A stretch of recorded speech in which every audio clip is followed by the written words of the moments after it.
The smell hit them first. Not the scent of old books and lemon polish they expected from my study, but the reek of pure, unadulterated failure. It was a chemical stench, a foul cocktail of sulfur and rotten eggs that clung to their expensive clothes like a second, cheaper skin. It permeated the air, a physical announcement of their monumental miscalculation. They had come for a treasure, but what they found instead was a lesson, delivered in a fine, indelible mist. The day it truly began, I came home to a house that felt subtly wrong. A draft whispered from a place it shouldn't. The air was thick with the ghost of a cheap cologne Derek favored, a scent that always tried too hard. In the hallway, I saw the faint outline of a muddy footprint, hastily wiped, but not gone, an amateur's mistake. My daughter Laura and her feckless husband had been here. They weren't supposed to visit on a Tuesday. I felt a familiar, cold knot tighten in my stomach. My steps were slow and deliberate as I walked toward my study. The door, usually closed, was ajar. Pushing it open, my heart didn't race, it slowed. Each beat a heavy drum, marking a moment of profound change. The room was a disaster. Books pulled from shelves, papers strewn across the Persian rug Beatrice had loved so much. And there, in the center of the chaos, was my old friend, the iron safe. Scratches, deep and angry, marred the beautiful brass dial. A clumsy, brutal attempt. They had used a drill on the lock plate, a cheap one, by the looks of the broken bit still embedded in the steel. Pathetic. It was like watching a child try to open a bank vault with a spoon. I ran a finger over the gouges, feeling the raw metal. This was more than a robbery attempt. It was an act of profound disrespect. A declaration that in their eyes I was already gone. A ghost whose possessions were simply waiting for collection by the living. Most men my age might have called the police, their hands trembling with rage and fear. They might have shouted into an empty house, cursing the names of their ungrateful children. I did none of these things. Instead, a strange sense of calm washed over me. I looked at the mess, at the evidence of their greed and incompetence, and a slow, cold smile spread across my face. They thought this was their game. It was time to remind them I was the one who wrote the rules. I left the study, closing the door gently behind me. I didn't clean up a single piece of paper. The mess was a monument, a reminder of the task ahead. I went to the kitchen and made myself a cup of tea, just as I did every afternoon. As the kettle whistled, I thought of Beatrice. She would have been heartbroken, of course. But then she would have looked at me with those knowing eyes and said, "Patience, Arthur. The loudest clatter always comes from an empty can." She was right. Their noise was a symptom of their emptiness. My plan began to form, not as a raging fire of vengeance, but as a cool, precise series of clicks, like the tumblers of a well-made lock, falling into place. For 40 years, I was a locksmith, not a simple key cutter, but a security consultant. I designed systems for people who had things worth protecting. I understood that the best defense wasn't an impenetrable wall, but a perfectly designed trap. Derek and Laura had just walked into the lobby of my grandest design. The first step was to establish a baseline of my supposed fragility. The next time Laura called, her voice dripping with fake concern, I played the part. I complained about my arthritis. I pretended to misplace my keys. I forgot a detail from a story she had just told me. I could hear the smug satisfaction in her voice as she corrected me. "Oh, Dad, you're getting so forgetful." Every word she spoke was another brick in the wall of their own prison. They were building it themselves. My neighbor Frank is a retired police detective, a good man with sharp eyes who misses the game. I didn't need to tell him my whole plan, just enough to make him an unwitting but unimpeachable witness when the time came. I invited him over for chess. As we played, I mentioned offhandedly that I was worried about my memory. "Sometimes I think I hear noises at night," I said, moving my knight. Probably just the house settling, right? Frank just nodded, but I saw the flicker of professional interest in his eyes. The seed was planted. A week later, Laura and Derek visited, bearing a box of my favorite Earl Grey tea. "We were worried you weren't sleeping well, Dad," Laura said, her smile as brittle as a dried leaf. Derek stood behind her, avoiding my gaze, a sure sign of his guilt. I accepted the gift with a grateful nod, playing the part of the doting, oblivious father. They thought they were so clever, so sophisticated in their treachery. They had no idea they were simply pawns in a game that had been set up long before they were born. That evening, I prepared a cup of their special tea. The aroma was right, but as I brought it to my lips, I detected a faint, bitter undertone. A chemical bitterness that did not belong in bergamot and black tea. A sedative, most likely. Something to ensure the old Nan slept soundly while they finished their work. I smiled to myself. This was the escalation I had been waiting for. It was their final, irreversible mistake. They had just given me permission to proceed without mercy. I didn't drink the tea, of course. I poured it slowly into the pot of Beatrice's favorite fern, which had been looking a bit peaky lately. Perhaps a mild sedative was what it needed. I then made a cup of my own tea, from my own untampered supply. I went into the living room, turned on the television to a low murmur, and settled into my armchair. I did not go to bed. The waiting was part of it. The anticipation was a dish I would savor. The core of their belief, the engine of their greed, was the safe. It was a magnificent thing, a 19th century iron beast from a defunct bank in Boston. I had acquired it decades ago, not for what it held, but for what it was. A puzzle box of unparalleled complexity. They believed it held bearer bonds, gold coins, the accumulated wealth of a lifetime. The truth was far more poetic. The safe was completely, utterly empty. Its value was not in its contents, but in its function. What they didn't know, what they could never comprehend, was that I had spent the better part of a year retrofitting it. I didn't reinforce it. I weakened it in a very specific way. I redesigned the locking mechanism. It was no longer a traditional pin and tumbler system. It was a sequential trigger. The sequence they would find online, a supposed leaked blueprint for this model of safe, was bait I had planted on a niche forum years ago, waiting for a fish like Derek. Following that sequence would indeed open the door. It would give them that glorious, heart-pounding moment of triumph, that feeling of having outsmarted the world, of having bested the old fool. But the final click, the one that slid the main bolt, was not connected to the bolt at all. It was connected to a different system entirely. A silent electronic signal, and a pressurized canister of my own special chemical blend. A retired locksmith has friends in interesting places, including industrial chemistry. The dye was a masterpiece. A concentrated, non-toxic but incredibly potent reagent designed for catching bank robbers. Its primary component was a chemical cousin of the stuff in skunk spray, multiplied 1,000 times. Its secondary component was an industrial marking dye, used for tagging livestock. It was indelible, visible under UV light, and it clung to fabric, skin, and hair for weeks. Washing only seemed to make the smell worse. A fitting perfume for a thief, and a silent alarm. It wouldn't go to the police, not directly. That would be too crude.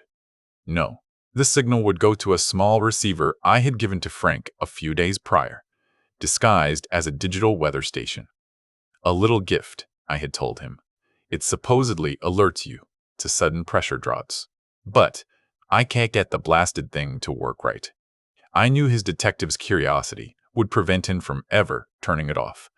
When it lit up, he would know the noises I heard were real. My preparations were complete. All the pieces were on the board, set for the final move.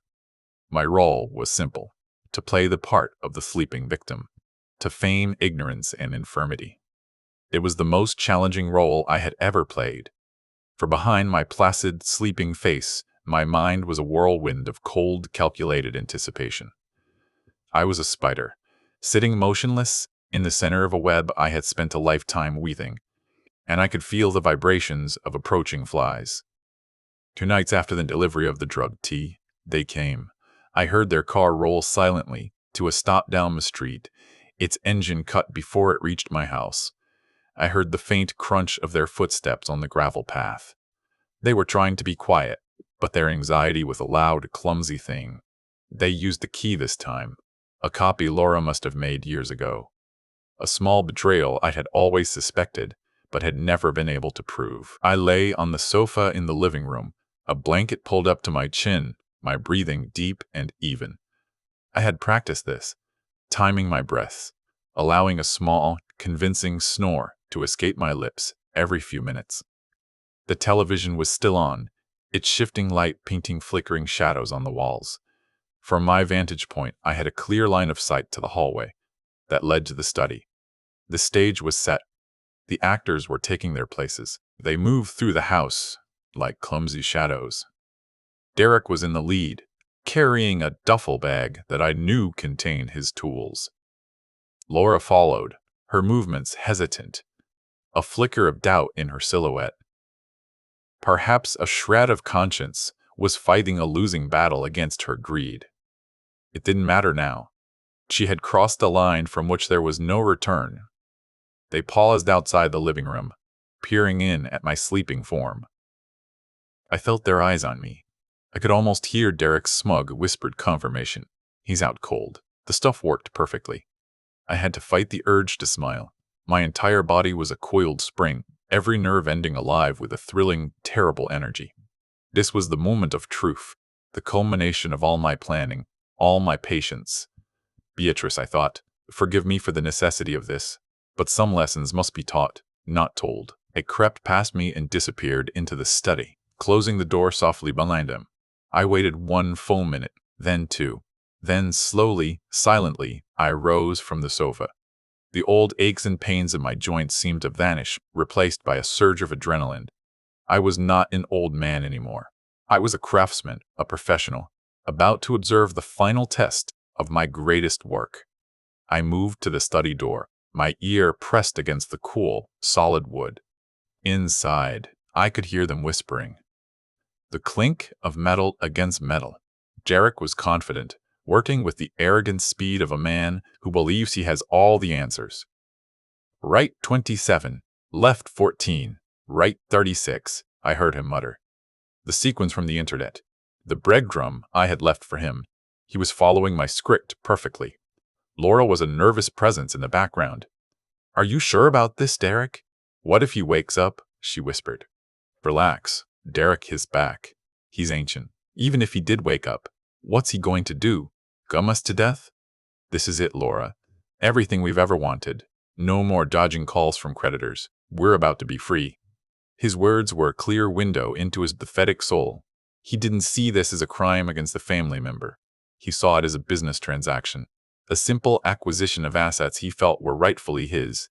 He was a vulture. I heard the soft, satisfying clicks of the tumblers I had designed to make that specific sound. Each one was a note in a symphony of their downfall. 1, 2, 3. I could picture the look on Derek's face, the greedy glint in his eyes, his tongue probably poking out of the corner of his mouth in concentration. He was so close. He could taste the victory, the money, the life he thought he deserved. The fool. He was a mouse reaching for the cheese, and came the final sound. Not the heavy clunk of a bolt retracting. It was a lighter, more precise click. The sound of a trigger. It was followed by a sharp hiss, like air escaping a tire, but quicker. It lasted only a second. I heard Laura gasp. Then Derek let out a confused grunt. What the hell was that? It smells? Oh God, what is that smell? It had begun. The trap had been sprung. Across the street, a small red light would be blinking on Frank's new weather station. I took a deep breath, my hand resting on the doorknob. This was the moment, the reveal. The curtain rising on the final act of their miserable little play. I did not feel anger, only a profound and weary sense of justice. They had sown the wind, and now they were about to reap a whirlwind of my own careful design. I turned the knob. The lock, which I had oiled earlier, made no sound. The element of surprise was paramount. The stench hit me even before the door was fully open. It was magnificent in its awfulness, a truly breathtaking odor that assaulted the senses. Derek was standing over the safe, his hands and face dripping with a dark, glistening substance. Laura was pressed against the far wall, her hands over her mouth, her eyes wide with horror and disbelief. They were both covered in it. The fine mist had coated them, their clothes, the rug, everything in a 5-foot radius of the safe. I flicked on the main overhead light. The sudden brightness made them both flinch. They stared at me, their faces a perfect portrait of shock. Derek looked from his stained hands to me, his brain unable to process what was happening. I hadn't moved from the doorway. I just stood there, watching them, letting the silence and the smell do the talking. I let the moment stretch, allowing their arrogance to curdle into pure, unadulterated panic. "Looking for something?" I asked. My voice was calm, even, completely devoid of the frailty I had been performing for weeks. It was the voice of Arthur the locksmith, the man who understood the inner workings of things, the man they had so fatally underestimated. Laura started to sob, a series of ragged, choking sounds. Derek, however, tried to rally. His fear was quickly being replaced by a pathetic, sputtering rage. He still didn't understand. What did you do?" he stammered, pointing a dripping finger at me. "What is this stuff? You crazy old man, what did you do?" He took a step toward me, a foolish, aggressive move. He thought he could still salvage this through intimidation. He thought he was still in control. I simply raised an eyebrow, my expression unchanging. "I did nothing, Derek. You, on the other hand, appear to have had a bit of an accident. You should be more careful." The safe was supposed to be full of bonds. "Gold," he shrieked, his voice cracking. The blueprints were clear. And there it was, the key to his whole worldview. He believed a few hours on the internet could make him smarter than a man with 60 years of experience. He had confused information with knowledge, and knowledge with wisdom. It was the defining flaw of his character, and I had used it to hang him. "Blueprints can be misleading," I said calmly, "especially when they are designed to be. You see, that safe is a decoy. I designed it myself, a special project. The lock doesn't just open, it analyzes. It seems it found your efforts wanting." The look of dawning comprehension on his face was everything I had hoped for. The realization that he hadn't just failed. He had been expertly and comprehensively played from the very beginning. As if on cue, we heard the sound of a car pulling into the driveway. Then another. The familiar red and blue lights began to sweep across the walls of the room, painting their stained faces in the colors of justice. I saw Frank get out of the first car, his old service revolver held loosely at his side. He gave me a single, questioning look through the front window. I gave him a slow, deliberate nod. The cavalry had arrived, right on schedule. Derek's face crumpled. The arrogance vanished, replaced by the terrified mask of a cornered rat.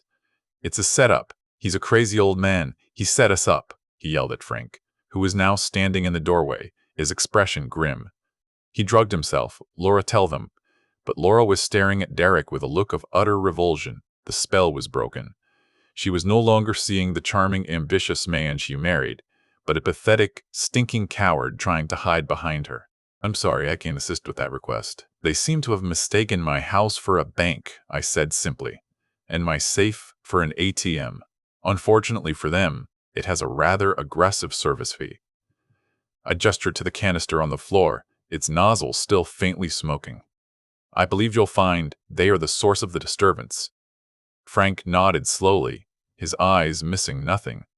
He saw the drill marks on the safe, the discarded tools from Derek's bag, the whole sorry picture of their greed. Two uniformed officers entered behind Frank. The smell hit them like a physical blow, and they both recoiled. "What in God's name is that stench?" one of them muttered. Frank pointed at Derek. "Cuff him. Burglary, breaking and entering. We'll add to the list later." Derek started to struggle, to protest his innocence, but the fight was gone. He was a deflated balloon, his grand plans reduced to a foul-smelling stain on my antique rug. As they led him away, his last desperate plea was for Laura. "Laura, baby, you have to help me. Tell them it's a misunderstanding." But Laura didn't even look at him. She just stood there, wrapped in a cocoon of shame, watching the wreckage of her life being escorted out the door in handcuffs. In that moment, I almost felt the flicker of pity for her. Almost. She had made her choices, and now she had to live in the house they had built. Later, as the police took my statement in the clean air of the kitchen, Frank came over. "By the way," he said, a small grin playing on his lips, "the lab guys are having a field day with your security measure." One of the rookies shone his UV light on them. They lit up like Christmas trees. "Said that dye is going to be on them for a month, maybe more." He shook his head. "You're a piece of work, Arthur. A real piece of work." The evidence was overwhelming. The copied key, the drugged tea which I had carefully bagged as evidence, Laura's eventual tearful confession, and of course the undeniable stinking proof clinging to Derek's very skin. His bravado evaporated in a holding cell. He tried to claim I had entrapped him, but as Frank later explained to me, that defense requires the authorities to induce the crime. I was just a private citizen protecting his home in a very, very creative way. Laura stayed behind after the police left. She sat at my kitchen table, the one where she'd sat for countless childhood meals, and she wept. She apologized. She explained.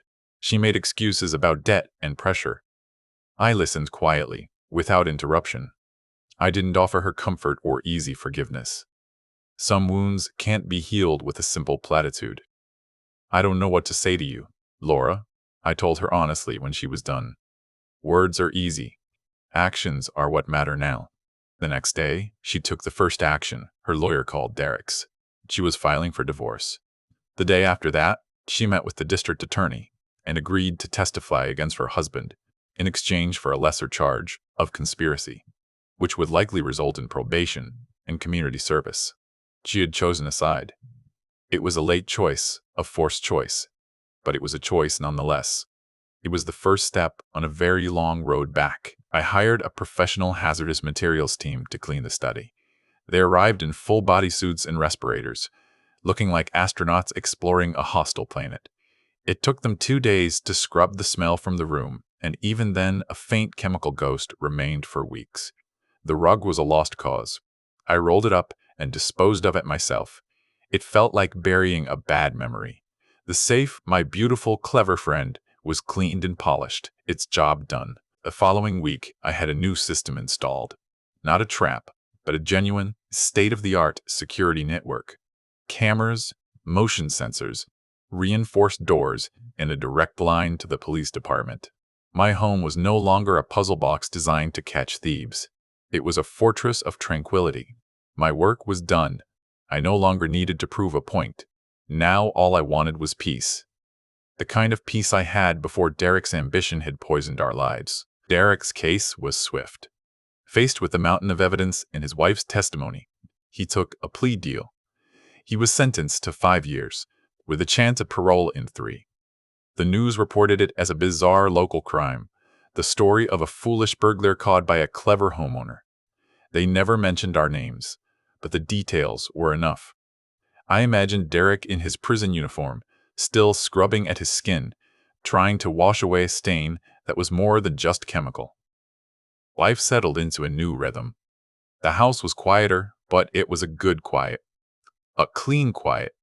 The silence of solitude, not loneliness. I spent my days in the garden with Beatrice's roses, my hands in the soil.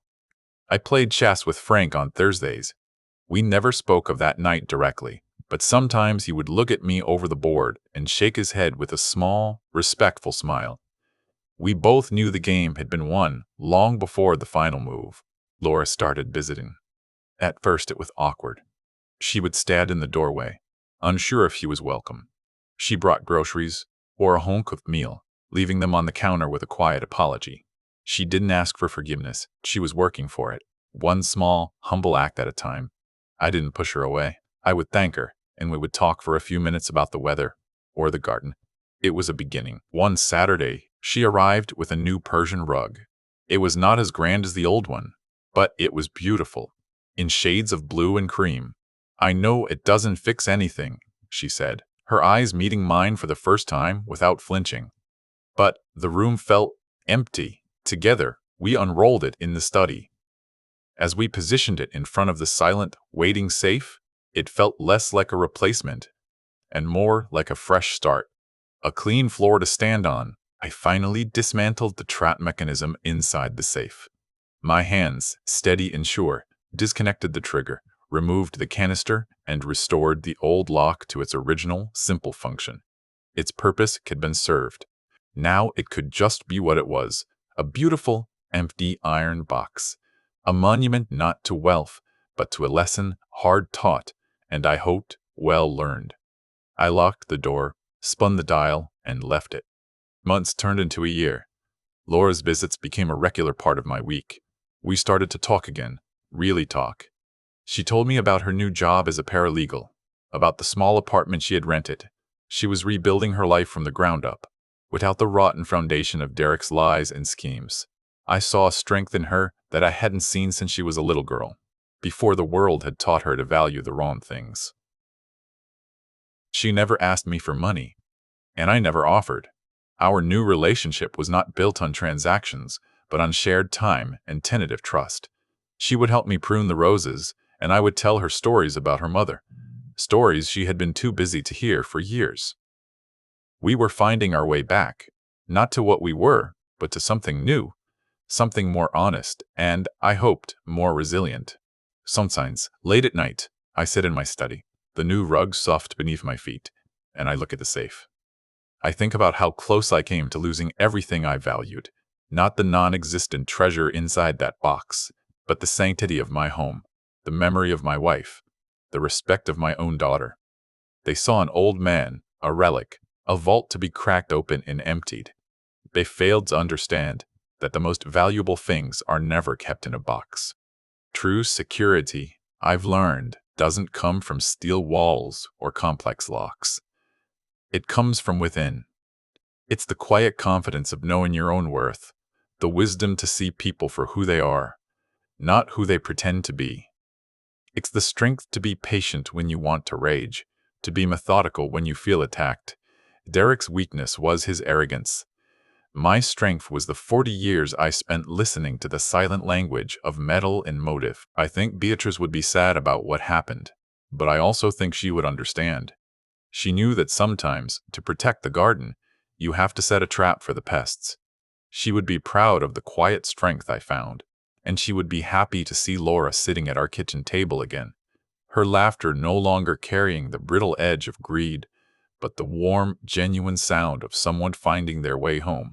Family is a complex mechanism, more intricate than any lock I've ever designed. It can be damaged, its tumblers misaligned by greed and neglect. But sometimes, if you are patient and careful, you can find the right combination again. You can clean out the debris, reset the pins, and hear that soft, satisfying click of things falling back into place. It's not the same as it was, but it can be strong again. Different, but secure. My life is simple now, and I am fiercely protective of that simplicity. The front door is locked, the alarm is set, and the world is kept at a comfortable distance. The ghosts of that night had been exorcised by time and forgiveness. My home is my own again. It is not a treasure chest to be plundered, but a sanctuary built on a lifetime of love and quiet dignity. And that is a treasure no one can ever steal. The other day, Laura brought her own contribution for the garden, a small, hardy rosebush. We planted it together, next to one of her mother's favorites. As we patted the soil around its base, she looked up at me, her hands covered in dirt. "Thank you, Dad," she said. It was a simple phrase, but it held the weight of everything we had been through. "For what?" I asked. She just smiled. "For reminding me what's real." And in that moment, I knew I had achieved my true goal. It was never about revenge. Revenge is a bitter, empty meal. It was about respect. It was about reminding the world, and my own family, that an old man is not a book to be closed and put on a shelf. He is a library full of knowledge and secrets, and some of those books have very, very sharp edges. You just have to know which ones to open. Derek, I heard through the grapevine, was not having a good time in prison. The story of his capture and its odorous details had followed him. In the rigid social structure of inmates, being outsmarted by an octogenarian and marked like a stray animal had put him at the very bottom of the ladder. It was a fitting consequence, a daily dose of the humiliation he had sought to inflict upon me. Some locks, once closed, can never be opened again. My home now breathes easy. The air is clear of secrets and bad intentions. The new security system chirps softly when I set it at night, a polite guardian watching over my peace. It's a different kind of protection than the one offered by the old safe. It's not a trap born of suspicion, but a shield born of contentment. That's the difference between waiting for a fight and ensuring one never has to happen again. I much prefer the latter. Frank still comes for chess. He calls me the skunkworks master now, a joke that is thankfully not spread beyond his own wry amusement. Our games are a comfortable ritual, a weekly dance of strategy and quiet companionship. He has become more than a neighbor. He is a trusted friend, a fellow retiree who understands that the end of a career is not the end of one's usefulness. It is simply a change in the nature of the puzzles you solve. Laura's redemption was not a single event, but a slow, steady process of showing up. She helped me repaint the living room. She learned how to make her mother's lemon meringue pie, filling the house with scents of a happier time. She was not trying to erase the past, but to build a new future alongside it, proving with every visit that she understood the value of presence over presence, of effort over entitlement. One evening, while we were looking through old photo albums, Laura paused on a picture of me and Beatrice on our wedding day. "Mom always said your hands could solve any problem," she murmured, tracing my younger self's image with her finger. She was right. I forgot to look at the problem you were trying to solve. It was the closest she had come to explaining her blindness, and it was enough. The past was finally being put in its proper place. A lesson I taught Derek was brutal, but necessary. The lesson Laura learned was slower and perhaps more profound. It's the lesson that true value, the kind that lasts, isn't something you can steal from a safe. It's built, day by day, through honesty, respect, and hard work.